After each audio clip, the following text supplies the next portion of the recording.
3, 2, 1, dead radio.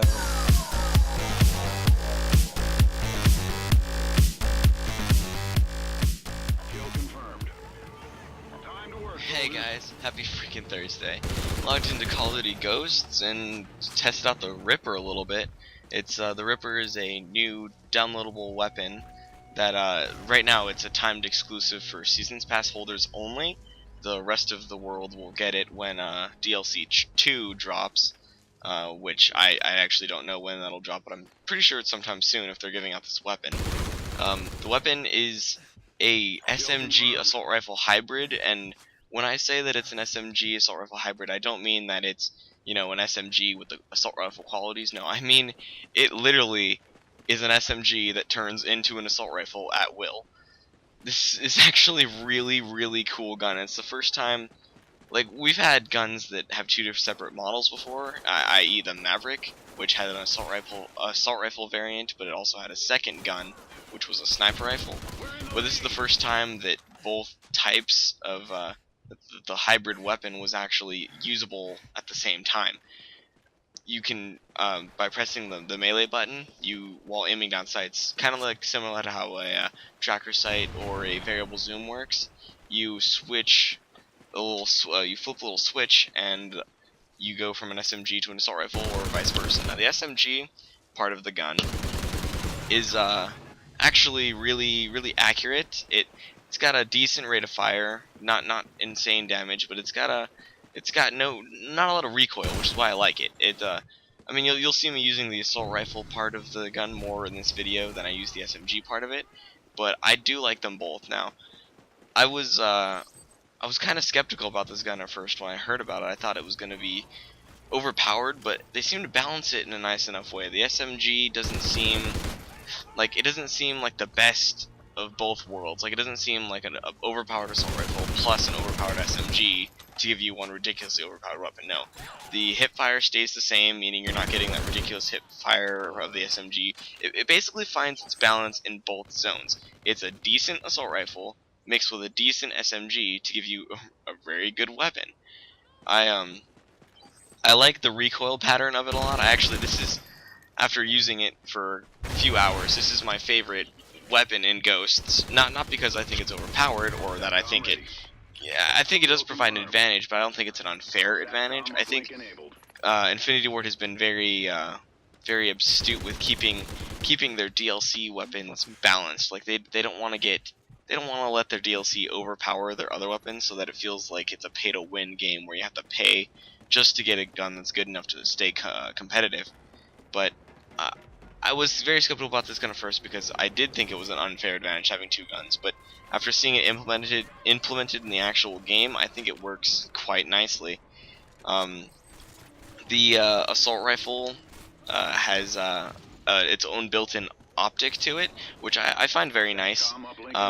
It's got a green tint to it, but it's a little green circle inside of basically the form of a tracker sight, only it doesn't block out the sides. It's actually, I like it. It's a lot. I like the reticle a lot too. It's actually very precise reticle. It's got the little, it's very holographic looking. Like, it's very futuristic looking design. This whole gun has a very futuristic vibe to it, I'm sure. I don't know if this gun's actually real. I should have checked before I made this video, but I'm pretty sure that this gun is completely made up. If not, then props goes to whoever gets their hands on this gun, because this gun's freaking awesome. I've played with it for a little bit, and I definitely do.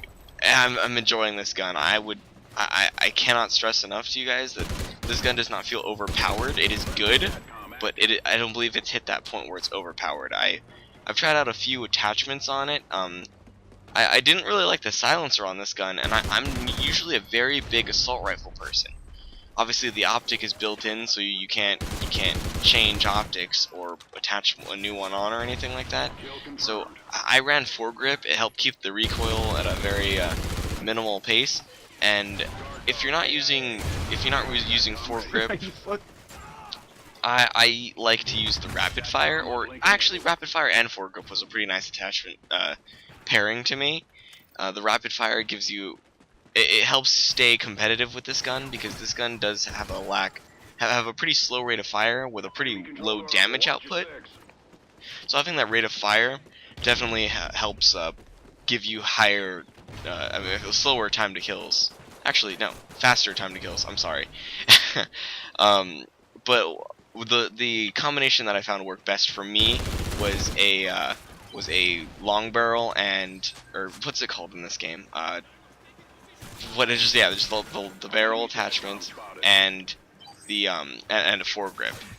I found that it gives you that range boost you need, because it does have a pretty low range for an assault rifle, because it's obviously a submachine gun base.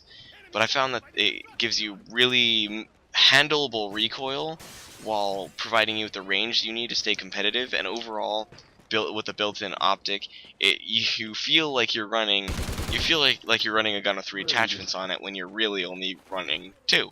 And that's a very good feeling to have. The only other guns that I get that feeling with are the Honey Badger and, you know, like the K7 or VKS. All the other are already silenced not assault rifles, but already silenced weapons.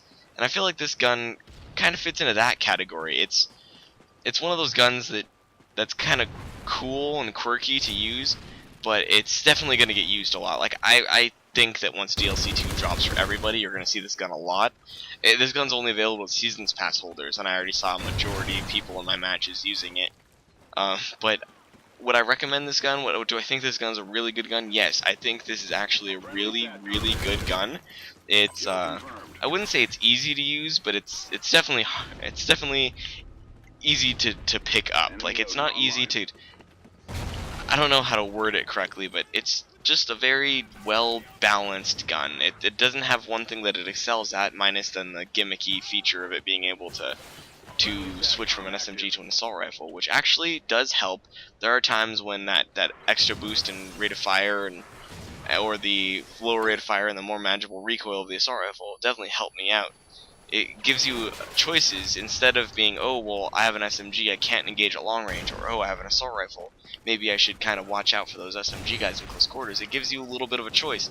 Say, I have a pretty decent SMG, I have a pretty decent assault rifle all in the same gun.